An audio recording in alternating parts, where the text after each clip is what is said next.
Okay, so welcome to my webinar on what to expect from PM. I'm Jo Tuffle. I'm now online tutor for PM with FME Learn Online. I started life as an ICAEW qualified accountant and then went into financial planning and analysis for a big supermarket here in the UK. And then I went into mergers and acquisitions for Intel Corporation. And that was a great job. I got to do a lot of traveling and working with different companies, bringing them into the Intel umbrella. Then I took some time out actually and then qualified as a teacher. And I've been doing basically teaching and training ever since. I had a platinum ACCA classroom provider, did that for 10 years, and then actually got some ACCA prize winners to my name. And now I'm basically online to the global world, I suppose, really. I'm basically a specialist in management accounting. And so I've taught ACCA management accounting papers and AAT management accounting papers. And I absolutely love the subject. So hence the reason I've decided to move online to do PM. So let's just go through what is PM. Well, PM requires you to have knowledge and skills in the application of management accounting techniques. That's what its aim is really. It's also looking at planning, decision making, performance evaluation, and control. All those things I did as a financial planning controller for this major supermarket. You do use these skills if you become a management accountant. They're very important. And it's a really exciting role, actually, management accounting in business, because you're a business partner. You're giving advice and help to the business to move it forward. And that's really what PM is wanting you to do, to become that business partner. You've got to start thinking like an advisory accountant. It is a step up from earlier studies, though. So there is maths in it. There is some hard formulas, i.e. simultaneous equations, and you do have to be able to use logs, but these are all easily learned. So do not worry about them. They will be shown to you on my course if you decide to join. You are required to have those basic management accounting techniques done though. Should be going over that stuff from earlier studies because we build on those. But for PM now, we are supposed to be looking at application and implication. So it's not just calculating, it's understanding what those numbers mean and what they imply. And that is really what is going to be tested. So let's look at the syllabus areas first of all. First syllabus area is information technology. This is syllabus area A. And this is all about what information systems are out there for businesses to use. And also it goes through things like big data in the digital world, all that information that's collected from your phone usage and how that is being used by companies. Then we've got syllabus area B, which is specialist cost and management accounting techniques. So that is where previously you would have done standard costing and maybe traditional absorption costing in earlier studies.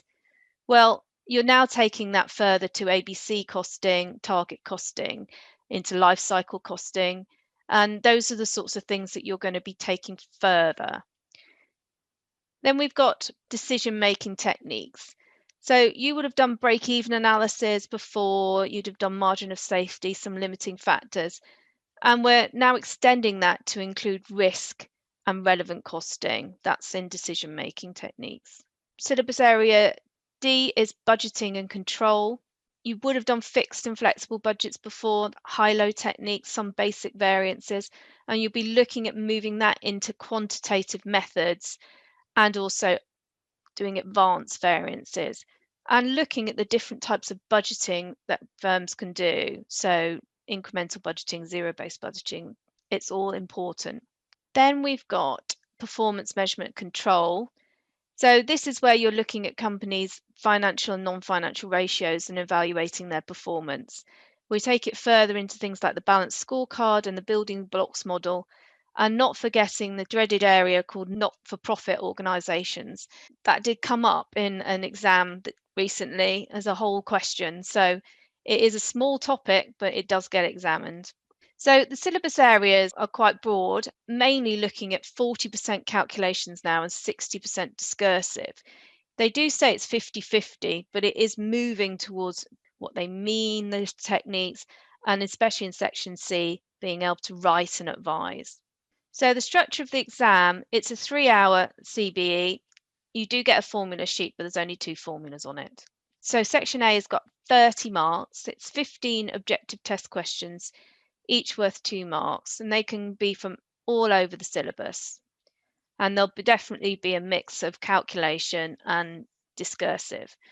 And so in terms of timing, got to normally give it 1.8 minutes a mark. And so that would be something around 54 minutes for that section. And so you do need to make sure you give it the time it deserves, because the ACCA have come out and said that people are now rushing through these sections, these MCQs. And what they're doing is they're falling for the distractors, which are obviously there for a reason. But if you give yourself more the time that you deserve, then you won't fall for those distractors and hopefully gain more marks. So people are basically rushing through at the expense of performance. And so I would recommend you at least spend at least 50 minutes on that section. I know that some of the questions are quicker than others, so you can team and laid on from the calculations to the discursive ones, but you do need to make sure you give it that time and carefully consider the answers. And then section B is these 3 OT case studies with 5 questions in them. And again, that is 30 marks, but I think this section will need more time than section A. And it's because you've got to read those cases. You've got to go through those cases carefully. And the way it works is they give you a scenario. One part of it might relate to one question, and then other parts of it will relate to other questions. And it's kind of done chronologically, but also potentially there's some general information at the bottom. And if you don't read through that scenario and see that general information at the bottom, you could end up getting your question wrong. For instance, sometimes they say 360 days in a year. And if you haven't read that and you do 365, then of course you'll get the question wrong. So it's important to read carefully. And that's why I would give it a little bit more time on that section. Then we've got section C. This is where you have 2 scenarios which relate to one or more requirements. And so these are 20 marks each. Now, it's going to be at least 20 marks of writing, if not more. And it's really, really important that you plan in this stage and really plan your answers well. Make sure you give it 75 minutes. And so you split that between the 2 questions. And so it's really important you do have time management in this exam. Make sure you've got a plan when you go in and make sure you stick to it. Don't be tempted to give too much time to any one area, because the easier marks are there. Okay, so what are the pitfalls? Number 1, the exam is all numbers. That is a pitfall, isn't it? It's not all numbers, absolutely. As I said before, it's at least 50% discursive, at least 50%. So don't just think, I'm good at numbers, I'm going to get through this exam. You've got to be able to understand those written bits, and you've got to also be able to understand all the different types of questions that you can get on those numbers. So something like you're going to be looking at throughput, and it's understanding why throughput is used in business and what are the assumptions behind them, which is just as important as being able to calculate them. Number 2, the pitfall is you can just say general points. There's absolutely no way you're going to get any marks for general points. They need to be given relevance. And so there's a scenario there for a reason. And so you must use that scenario to give relevance to your points, otherwise you won't get the marks. I'll go on about that a little bit later too. Number 3, you can pass on the MCQs. Yeah, as I said before, there's 60 marks on MCQs, isn't there? And 40 on section C. Well, it's a fallacy if you think you're going to pass on the MCQs, because if you can only pass if you get 50 out of the 60, and that's 83%. That's just too far. That's prize winner points. So mostly the MCQs, a really, really good candidate will be getting 40 out of 60. And so I think most people will be on the cusp of the 30, and if not below. And so it's that making sure that you are good at that section C, which will get you over the line. Number 4, you don't have to plan. Absolutely, you do have to plan in that section C questions. That's why it's got 75 minutes for those 2 questions. If you spend 5 minutes on each question planning how you're going to answer it, working out the best approach, then you're more likely to do really well. There's never a waste of time planning because it'll stop you waffling for starters, and it'll get you focused. So make sure you do plan in those section C questions. And number 5, absolutely thinking you can question spot. I don't know how many times students have said to me, Jo, what's going to come up in the PM exam? I don't know what's going to come up in your PM exam. There is a bank of questions and you just get cherry picked, basically, and it'll be the whole syllabus. So you can't ignore one part of the syllabus. You can't ignore management systems because you just find that syllabus a bit boring. You can't ignore variances, and you certainly can't ignore not-for-profits. And so you've just got to make sure you cover the whole syllabus, give it all that you can give, and therefore you'll be well prepared for any question that comes. So I'm sorry, I can't question spot. So my key to passing is there's 4 things here. It's course, exam technique, support, and you. And so my platinum courses offer a guided work plan. They're videos supported with bespoke course notes. There's an online textbook and revision kit and online quizzes and hand-in questions, get some feedback.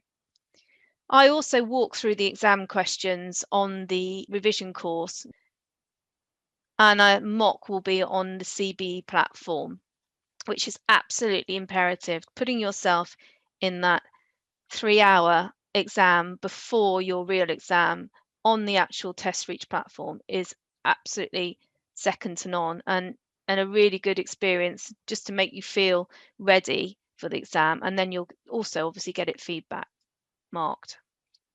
So it's a real progression that you need really from a course perspective. You go through tuition to learn the basics, and then the revision is really where you get the exam practice and feedback from me. And then the final thing would be the mock to put you in that position of having to sit there for 3 hours. What it looks like on the site, FME have this site called Moodle. All our courses are hosted on these sites. Here I've got an example of the Platinum tuition course on the left, and you can see it's in sessions, and within those sessions you can see you've got the videos there. I put up some YouTube videos as well, which are nice fun ways just to clarify some points. You can see you've got your blank course notes and annotated notes, and then the ACCA article. And so the work plan, which is set, will guide you through all those sessions and what you need to do and what you need to do in terms of handing in homework, etc. There is then also an end of tuition mock. And then the Platinum Revision course then is all about getting you all the feedback you need from me. And so we start off with a revision lecture and revision notes with extra examples which aren't in your revision kits. Then I would go through question debriefs, which I've done on the Test Reach platform of the exam the ACCA put up there, but also question debriefs from your kit.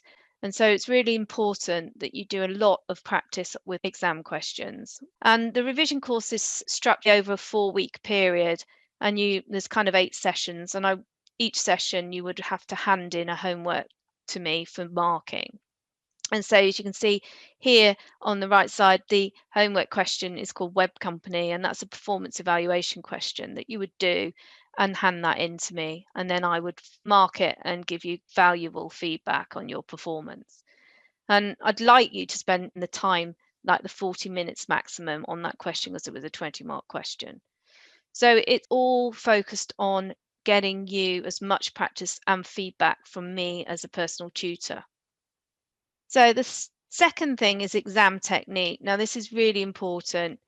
The question debriefs, which I show you how to approach each of those in terms of exam technique, showing you how to use the spreadsheet and the word processor, which is on Test Reach, to the best of its ability. Things like copy and paste, etc., putting headings. It's all about exam technique. And so setting the homework and the personal feedback, again, will show me how you're approaching questions, and I can mark them and tell you where you're going wrong in terms of your approach and give you more feedback on that. You need to develop those application skills. That is really important. And so I've got an example here of what I mean by that. And this is what I will teach you. My top tip is always to think because and why when you're doing section C questions, because and why. And so here's a question I'd like to ask you. What is an advantage of incremental budgeting? It's quick is the answer. Yeah, so most students would go, oh, it's quick. That's an advantage of incremental budgeting. But I want you to sit there and think, why? Think about a child asking you, why, right? Why is it quick? Because you're not going to get a mark for it is quick. Yeah, you haven't given it relevance and you haven't used those application and implication skills. And so the answer would be, it's because you just take the reliable figures from last year and imply an inflation uplift. That's why it's quick. That's where you would get the 1 mark. So it's not a knowledge exam, it's an application exam. You do have to have the knowledge that, of course, the answer to that question, it is quick, but you won't get the mark for that until you give it the relevance. And then finally, number 4, we've got this test reach platform. It's absolutely imperative. So here at FME, we use the test reach platform to do our question debriefs, and you are expected also to make sure you do your question practice on there. If you don't do it on the question practice on the test reach platform, you can do it by using a split screen. But it's imperative to start getting used to not using your pen and paper in case we are still doing remote invigilation. Now, if we're not, then you can use pen and paper, obviously, if you go to an exam centre. But it's always good to at least make sure you can use the scratch pad, because everybody who's just taken an exam in recently in March, nobody was allowed to use pen and paper, obviously, because it's all remote invigilation here in the UK at least. I've got an example here of the test reach platform. So you can see I've got the scratch pad and I'm basically answering this question. I'm taking the inspection cost, which is an activity-based costing question, dividing it by the number of inspections and applying it to product D's number of inspections during the production at 3. And so I'm basically building up the activity-based cost using the scratch pad. Now, it's just so important to make sure you use the test reach platform. It is a game changer. And you would be doing your mock on it. So that is definitely something at FME that we promote and not many other providers do. Number 3 is support from me. You are going to get personal support. You'll get an introductory meetup with me. You'll have access to me 7 days a week, not when I'm asleep, obviously, but you just WhatsApp me if you've got any questions. I don't change, so basically I am your tutor, you don't get moved to somebody else. And so we have a relationship in terms of understanding what your needs are, and you just ask me questions as you go. There will be a group WhatsApp if you join the tuition or revision courses. You can WhatsApp with the group on there, or you can WhatsApp me personally. It's up to you. Questions will be via email, WhatsApp, and Zoom meetups. So if there's a real problem and we need to go through his private tutorial, then that's absolutely fine for me to do a Zoom meetup with you. Okay, so it is absolutely imperative that you know that no question is a silly question. We all learn in different ways, and therefore it's so important that you stay in touch with me. And then finally, the key to passing is you. You have to take responsibility for your own learning. You need to balance work, rest and play, of course. You do need to rest and also exercise, making sure that you get that balance. So having a clear plan of your studying over the next couple of months till the exam is really important, and sticking to that plan. You need to, obviously, I've said before, get yourself familiar with the CBE software through MyACCA login. And then the ACCA article reading is also essential. It's a really important part of your studies. The reason the articles are up there is because they consider them important. So therefore you should take that on board. But above all, you need to stay in contact with me. So I know how you're doing, and you need to do your homeworks, and therefore I can give you some feedback. So it's really, really important. So I've got some frequently asked questions. which I'll run through, and then I'll open up it to your questions. So first frequently asked question is long or short or long. So do I go for June or do I go for September? Well, it's down to how much studying you're doing. It just depends on you. The only thing about September is the syllabus is changing slightly, not very much. They're adding a new syllabus area called employability and technological skills. No idea what they mean really by that just yet. I think it's all about maybe changing the exam, that they're going to make you use technology a bit more. So it's basically creating a more employable accountant, I suppose, and they're going to test you on your ability to use technology. Basically, June or September is really down to the time that you have to get this exam done. And so if you start now, it's absolutely plenty of time. So I've got key dates here for the June exam. So it is Wednesday, the 9th of June. Exam entry deadlines, the standard one is the 26th of April. The revision course would open 6.5 weeks before your exam. So I'm opening it on Saturday, 24th of April. So that's when I'm recommending people start. But if people want to start earlier, I'm very happy for them to start earlier. It's just that there are some set dates for handing in homework and things, because I'm trying to keep people on a guided and structured revision course. I run it over 4 weeks, and then the 5th week is then a consolidation week. So that's why I do 6.5 weeks before your exam. And then the mock course will open on the 19th of May, with a mock available to attempt and submit between the 28th and the 31st of May. So frequently asked question, do I need a scientific calculator? Absolutely. There's formulas that you need to use and you can't do it without them. Now, one of my top tips also is that there is a calculator on the platform and you've got your own calculator. So you can use both in unison. So sometimes there's quite a hard calculation. You need to save a number, etc., especially if it's remote invigilation.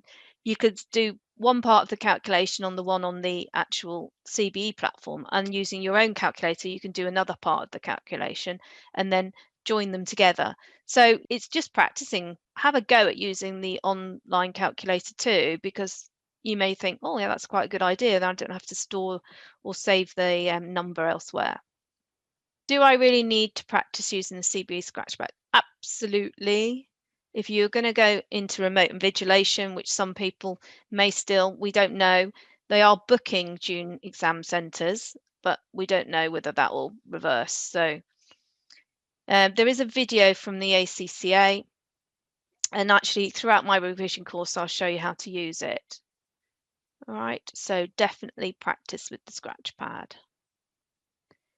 Will candidates be awarded marks for sound interpretation of incorrect figures? Absolutely.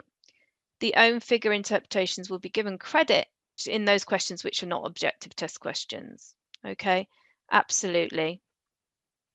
It's really important that you realise that if you make a mistake at the start of a question, then they all get followed through. So it's very, very imperative that you show your workings in a clear and concise way. And also then if you say you've calculated a variance wrong and you say it's adverse and not favourable, and then you talk about that adverse variance, that is exactly what this means.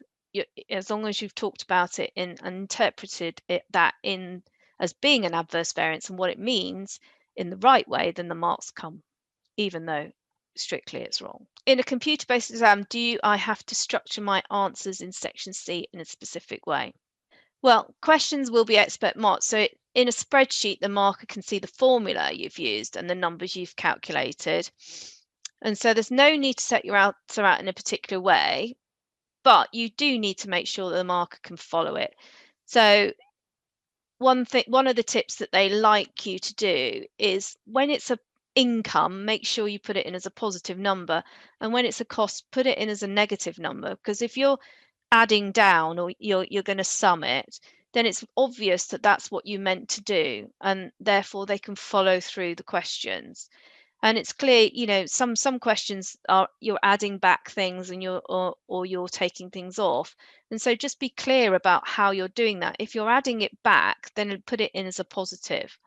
And so that if something has gone wrong at the start, then all those follow through marks can go through. I mean, I'm going to say this as a particular point. It was a mock recently, and the student did. It was a budgeting question, and they basically got the quantity wrong at the top. They having to flex the budget. Well, absolutely, I was able to follow through all the way through and give the follow through marks because they'd used the formulas in the right way. They'd showed costs as negatives and they'd showed incomes as positives. All that had gone wrong is they'd used the wrong quantity to flex the budget, but they got most of the question right. And so if you hadn't have shown me all your workings and etc., then those marks wouldn't have been there because I wouldn't have known how you calculated them. So it's really important to clearly label and show your workings in the cell of the Excel spreadsheet. Okay, how much content is expected for interpretation in constructive response questions? Well, you need to look at the verb being used. Now, this is coming from the ACCA, this. Identify or briefly describe, then bullet points or short sentences will suffice. I know I've put it up there, but I really don't want you to do bullet points. I really still think identify, you should use short sentences, okay? Short sentences. Explain and discuss, then more detail will be required. So be guided by the number of marks available. Don't write 2 pages for 4 marks, obviously.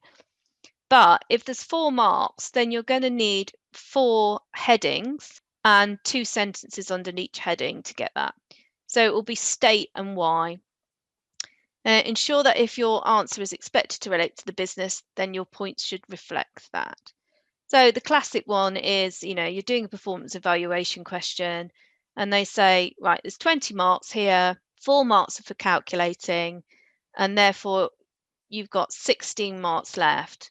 Well, you're always going to get 2 marks for a conclusion, so therefore you've got another 14 marks. So you've got to make sure you think, right, I've got to make, you know, 14 marks. I've got to get at least 7 headings there. So I can get 2 marks under each heading. And you need to make sure you therefore then relate it to the scenario to get those marks. So for something like turnover has increased, absolutely, turnovers have increased by 10%. That is an improvement in the business. And then this person stops, and I can't allocate a mark to that because they haven't given it any relevance. So you have to basically go, oh, why has it? Go and think about that child. Why has it gone up?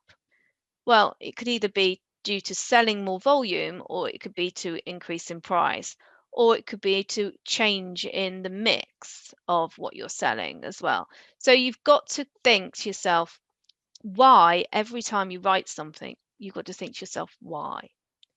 And you will get those marks. So that's it from me. How to pass PM first time. If you have any further questions, please send them through LinkedIn or on my WhatsApp, and I'm very happy to answer.